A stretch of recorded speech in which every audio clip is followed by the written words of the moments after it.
illness.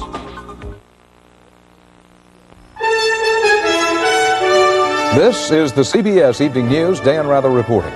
Good evening. Yasser Arafat called on Israel today to make peace with the Palestine Liberation Organization. Israeli leaders rejected the bid. U.S. officials said it did not go far enough. Arafat spoke to the UN General Assembly meeting in Geneva because the U.S. government denied permission for him to come to New York. From Geneva, Tom Fenton begins our report. Yasser Arafat made a triumphal entry into this extraordinary Geneva meeting to deliver the speech delegates traveled 4,000 miles from New York to hear. The PLO chairman offered a three-point plan which he said would move the Middle East along the road to peace. He proposed that preparations be made for a UN-sponsored peace conference, that the UN supervise an Israeli withdrawal from the occupied territories, and finally, a comprehensive settlement among all parties concerned, including Israel and the PLO. Arafat appealed directly to Israel. Let us make peace, the peace of the bold, far from the arrogance of power and the weapons of destruction, far from occupation, far from oppression, far from humiliation, murder, and torture. The drama behind the speech had been building for several days. Would Arafat meet U.S. demands that he explicitly recognize Israel's right to exist? Would he unequivocally reject terrorism in all its forms? In the end, he fell back on the PLO's customarily vague formulas. Israel's Prime Minister Shamir promptly rejected Arafat's peace initiative. We are witnessing a monumental act of deception. In Algiers, Stockholm, Strasbourg, and now Geneva, a mirage was created to deceive the international community by an illusion of moderation. In a small meeting with journalists tonight, Arafat denied reports that he had shown an advanced copy of his speech to U.S. officials. My speech had been completed only this in the dawn this morning. He said he had gone as far as he could toward meeting American demands. The ball is there, not with me now. In his hour and 40-minute speech, Arafat made a number of appeals to the United States, but apparently U.S. Ambassador Vernon Walters had heard it all before. It's believed the reason Arafat did not go as far as the U.S. would have liked is his need to keep the support of the hardliners in his own ranks. Some of his closest advisors think he has already gone too far. They believe the armed struggle should continue. Tom Fenton, CBS News, Geneva. Arafat clearly disappointed the Reagan administration, which was told today's speech would be the big one, the speech that would unleash direct U.S. PLO peace talks. Close, said the administration, but not good enough. The speech contained some interesting and some positive developments, but it continued to be ambiguous on the key issues which must be clearly addressed. We've got to have a much clearer statement of everything. And that's what the U.S. had expected. After a week of indirect talks with Arafat through Swedish diplomats, the PLO leader promised he would meet all U.S. conditions for direct talks, that he would flatly recognize Israel, flatly renounce terrorism, and accept 2 UN resolutions which call for Israel to give up the occupied lands in exchange for a permanent peace. Diplomatic sources say that through the Swedes, Arafat even sent specific language he would use, asking, "Does this meet your conditions?" And we said it did. But then came the actual speech. People tell us that they believe the PLO is going to clearly and unambiguously meet those conditions. We're willing to look for that. We didn't see it. The episode with Arafat leaves the United States asking what went wrong. Was the PLO really that close to peace talks with the U.S., or was this just another runaround typical of Yasser Arafat? Wyatt Andrews, CBS News, the State Department. A Palestinian man killed 2 Israelis on the occupied West Bank today, right about the time Arafat was speaking in Geneva. The Israeli army says a Palestinian shepherd attacked a Jewish settler and crushed his skull with a rock, then grabbed the victim's rifle and fired on an Israeli army patrol, killing an Israeli soldier. Other soldiers then killed the Palestinian. He was reportedly involved in a land dispute with the Jewish settlers. 13 Israelis have died in the uprising that began a year ago this week. The Arab toll is at least 323 dead and 7,000 wounded. In occupied Gaza, Bob Simon looked at what those numbers mean. It was a perfectly ordinary day in Gaza. There were strikes called by the Palestinian leadership, curfews imposed by the Israeli army, small clashes between soldiers and kids. It was a perfectly ordinary day at the Ali hospital in Gaza. The first casualty came in just after noon, a boy with a leg wound. For the next 2.5 hours, the emergency room became an assembly line of pain as people came in with injuries ranging from beatings on the head to bullets in the chest. Ali is one of 20 hospitals in the West Bank and Gaza. It has 67 beds, 40 nurses, and 15 doctors, including 3 from the United States. The nurses and doctors here have gotten very much accustomed to handling 10, 15, 20 gunshot wounds a day. During the 4 days we spent at Ali, there was a preponderance of gunshot wounds, mainly chest injuries, all plastic bullets. This defiant young man from a refugee camp had one in his right lung. And the first thing is to save his life by putting this tube, otherwise he will die in a few minutes. The army started using plastic bullets 4 months ago, saying they're less lethal than metal rounds. 600,000 people live in Gaza. Thousands would like to demonstrate every day. If there are 1 or 2 injured every day, I'm not happy. I'm sorry for every casualty, but it does act as a deterrent and can prevent deaths or mass riots. When ambulances arrive here, this is how the staff is alerted. The hospital, run by the Anglican Church, was built by missionaries 100 years ago. There's still no elevator. It's the only private hospital in Gaza, the only one not run by the authorities. A wounded Palestinian who comes here will not be interrogated or imprisoned. The hospital is a safe place, a sanctuary run by Christians in the war between the Arabs and the Jews. Doctors point to 2 trends in recent months: more bullets, more kids. 10-year-old Mohammed Hassan arrived at 4:30 in the afternoon with a bullet in his chest. It's impossible to know the circumstances of these injuries because the army routinely prevents journalists from getting anywhere near violent demonstrations. The only sure fact is the wound. He's so much moving that I know, he's cold, that's why. Doctors tried to persuade his father to stay out of the emergency room, but he kept coming back. The boy's mother prayed with nurses. And while this was happening, cars arrived with mothers and children suffering from tear gas inhalation. During the 4 days we spent here, the hospital treated 35 people for injuries related to the uprising. The official army count for the same period was 9 injured in the entire Gaza Strip. The number they give for all of the Gaza Strip, or sometimes for all the occupied territories together, is less than what we see in this very small emergency room. But the army and the hospital agree that these were 4 quiet days, days when there was no news from Gaza. Bob Simon, CBS News, Ali Hospital, Gaza. Now, tomorrow night, we'll take a look at the suffering on the Israeli side in the year of the uprising. Still to come on tonight's CBS Evening News, Anthony Mason in Armenia on the confusion, desperation, and hardship in the rubble of the Great Quake. And Ray Brady on why interest rates may go up again, and soon.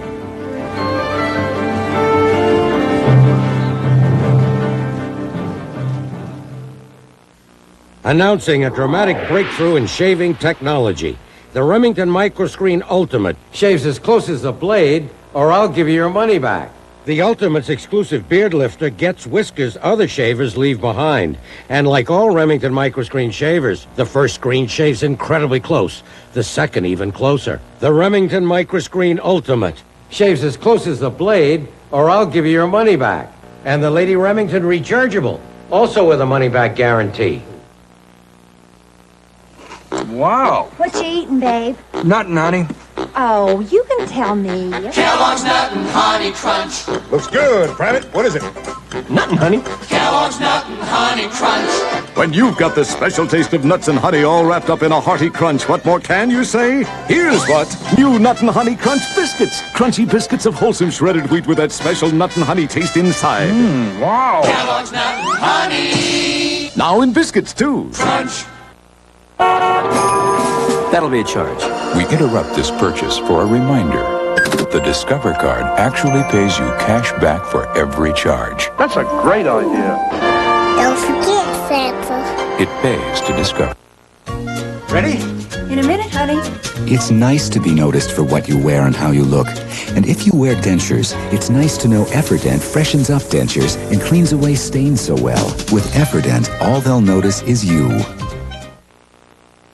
It's been bouncing back and forth, but the latest estimate from Moscow is that perhaps 55,000 people died from the earthquake that hit Armenia last week, and many more may freeze to death because of rescue efforts that have failed to shelter the homeless from the winter nights.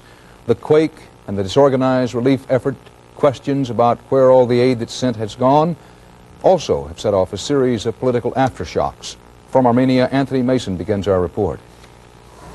6 days after the earthquake, the rescue effort is still sporadic and disorganized.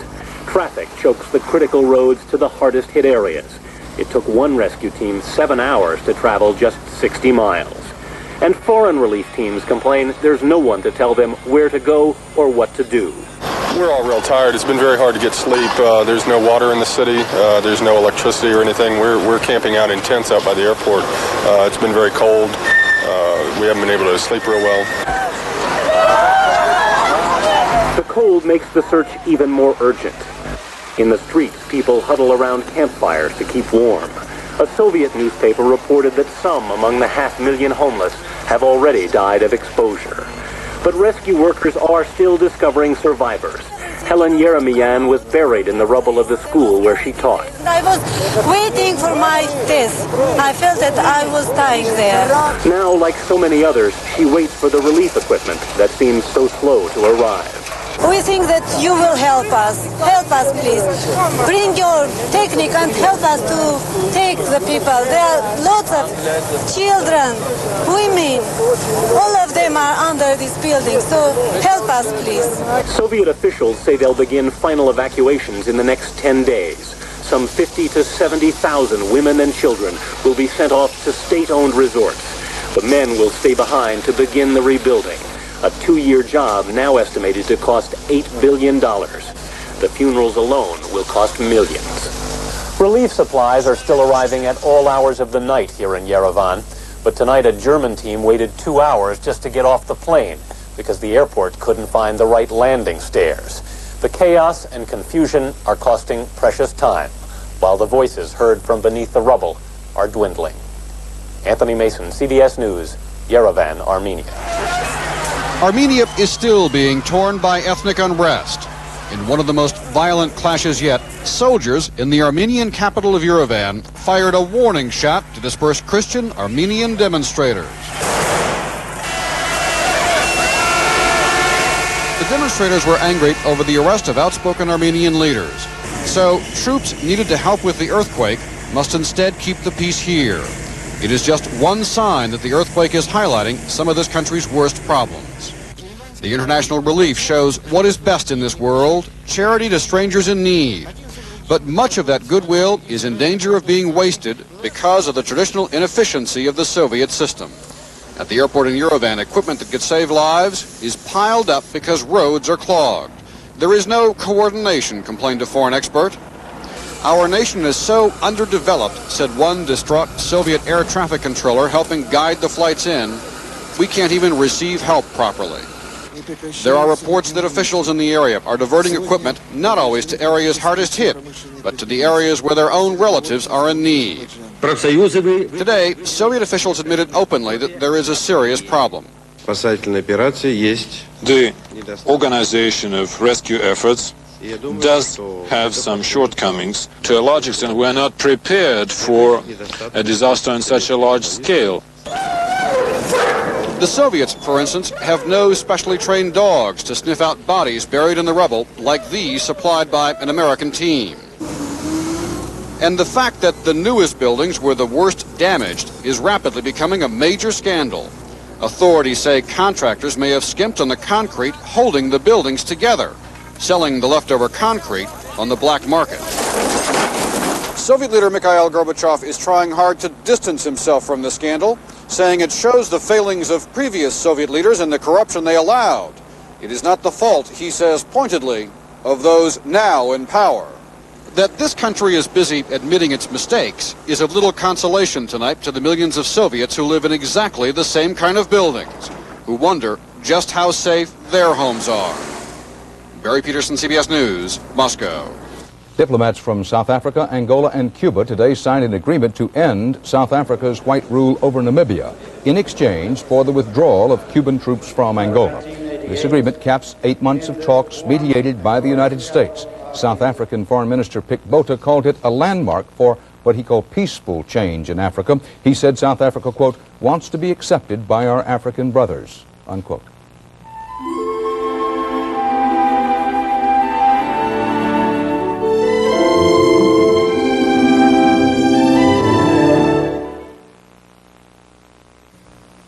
The Range Rover, the Subaru Justy.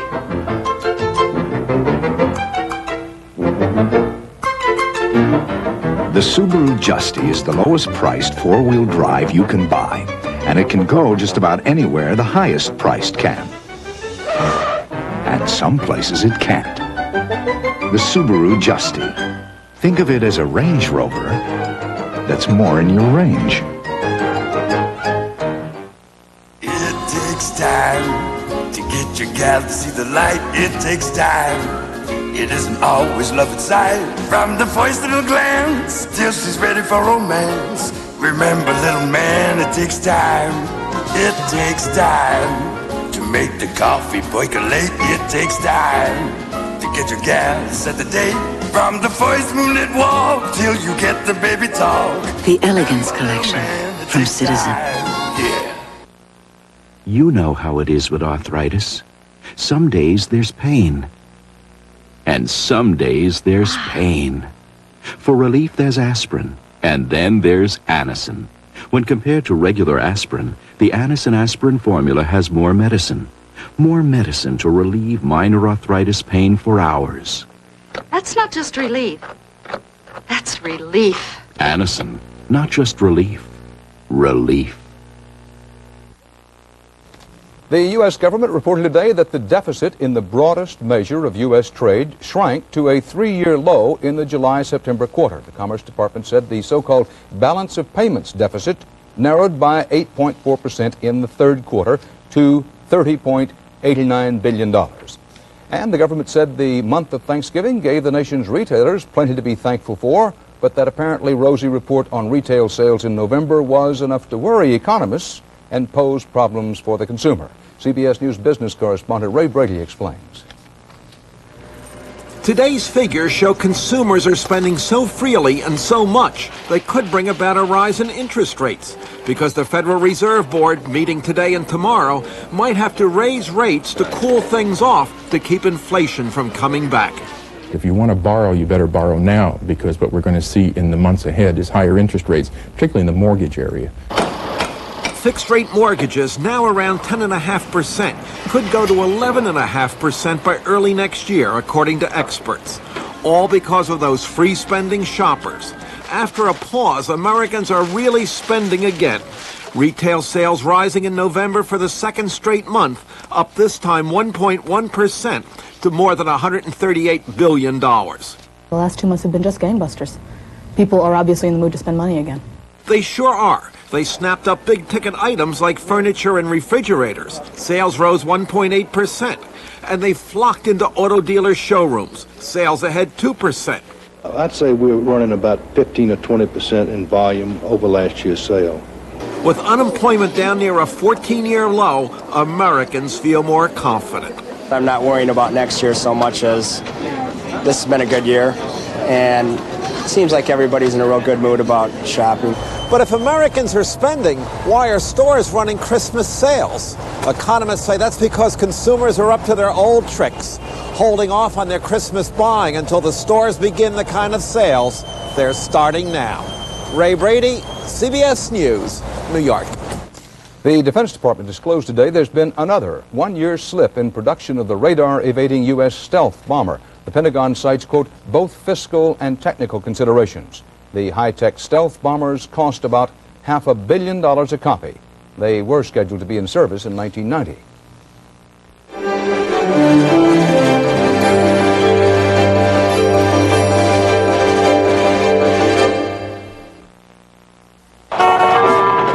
That'll be a charge. We interrupt this purchase for a reminder. Don't forget, Santa. 'Tis the season to be choosy. La la la la la. That's it. So choose the card that actually pays you cash back for every charge. The Discover card. That's a great idea. You sure know how to pick 'em. It pays to Discover, the card that pays you back. This holiday, save an arm and a leg with Pam.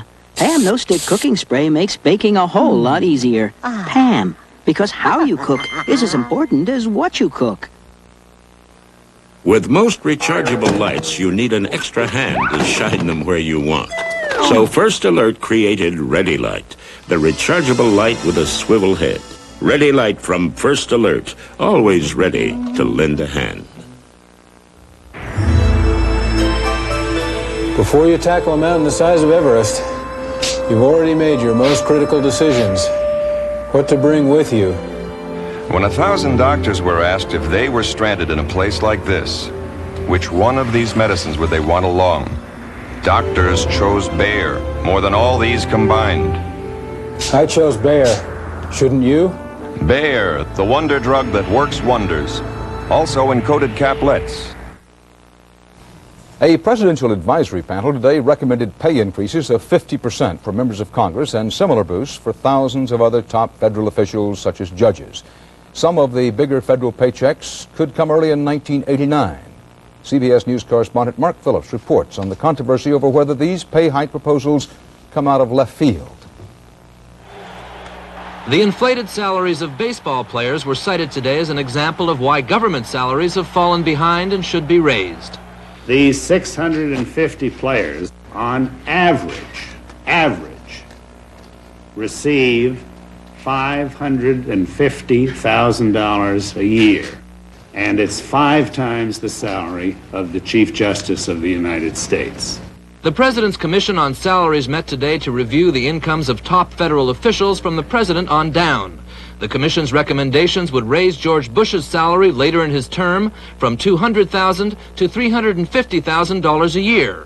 Senators and congressmen from about $90,000 to $135,000, while eliminating any additional income from speeches and appearances, and the Chief Justice of the Supreme Court from $115,000 to $175,000 a year. And if the public service salaries are going to be measured by the salaries of football players, baseball players, corporate lawyers, or corporate executives, we couldn't print money fast enough.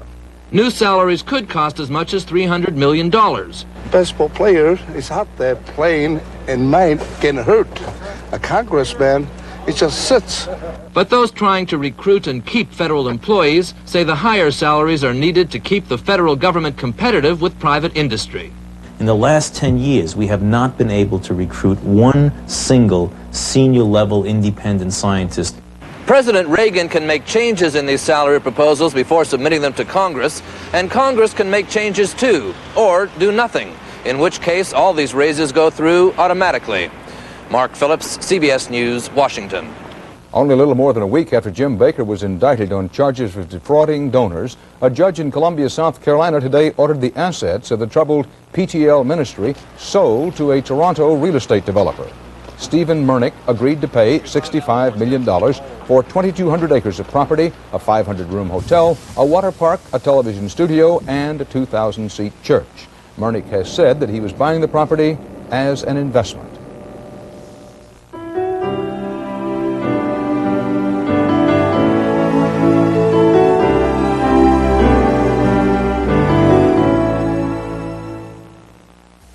My priorities are fouled up.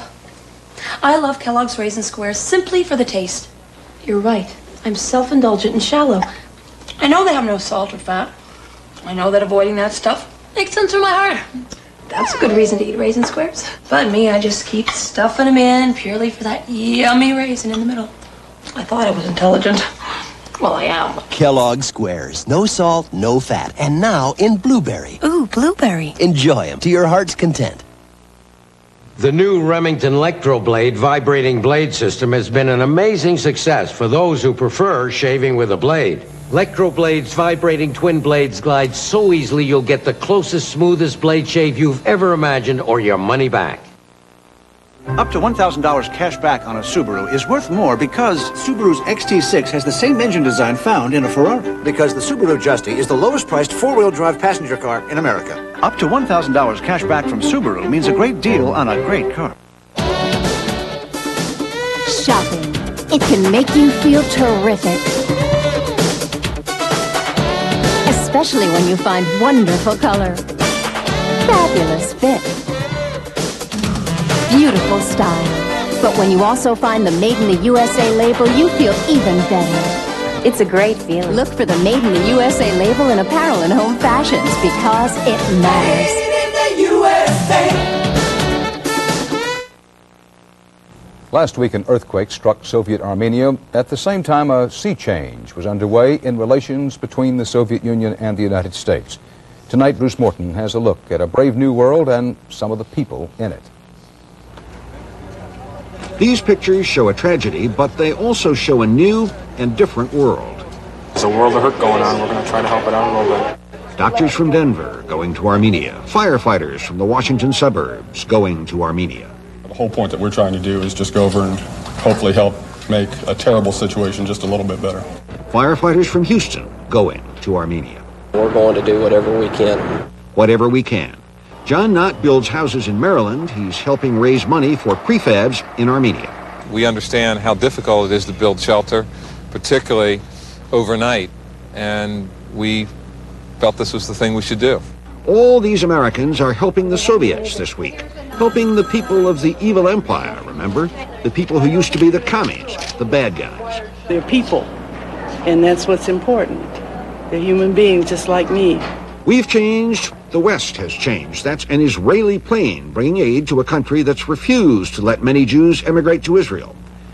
We've changed, but that's because they've changed. In 1948, when Joseph Stalin ruled, over 100,000 people died in an earthquake the government kept secret. No news reports at all. It leaked out in rumors months later. Even at Chernobyl in 1986, the Soviets began with secrecy. Not this time.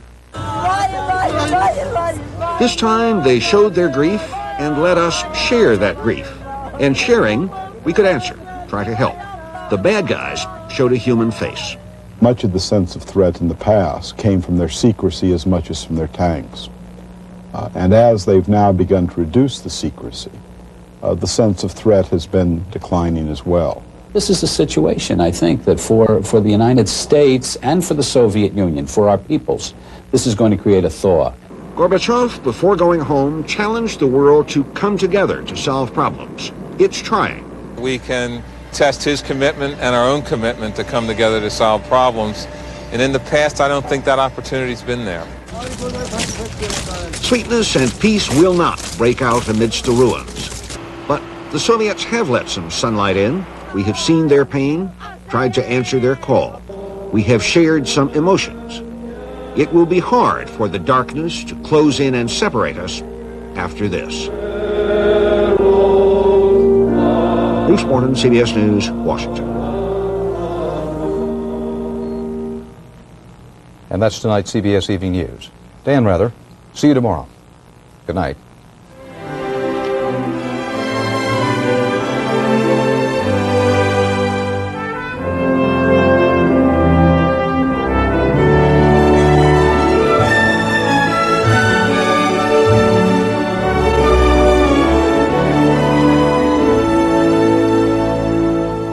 I'm Harry Smith. And I'm Kathleen Sullivan. Tomorrow, U.S. reaction to Yasser Arafat's UN speech in Geneva. Also, Marlo Thomas and Paul Simon on CBS This Morning. This is CBS.